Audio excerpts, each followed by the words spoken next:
The terms virtuous circle and vicious circle refer to complex chains of events which reinforce themselves through a feedback loop. A virtuous circle has favorable results, while a vicious circle has detrimental results. Both circles are complexes of events with no tendency towards equilibrium. Both systems of events have feedback loops in which each iteration of the cycle reinforces the previous one. These cycles will continue in the direction of their momentum until an external factor intervenes and breaks the cycle. The prefix hyper is sometimes used to describe these cycles if they are extreme. The best-known example of a vicious circle is hyperinflation. Vicious circles in the subprime mortgage crisis. The contemporary subprime mortgage crisis is a complex of vicious circles, both in its genesis and in its manifold outcomes. Most notably the late 2000s recession. A specific example is the circle related to housing. As housing prices decline, more homeowners go underwater when the market value of a home drops below the mortgage on it.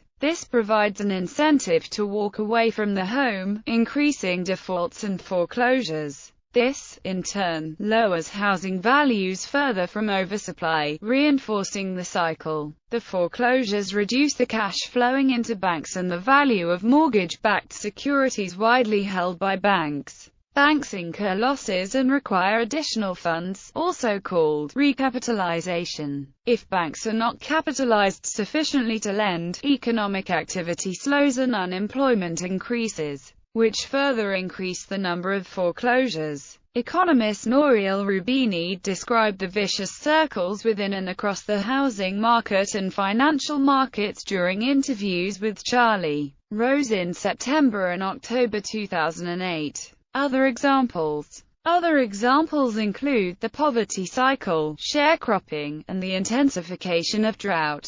In climate change science, feedback loops involve positive feedbacks and negative feedbacks that respectively serve to intensify or dampen the effects of global warming.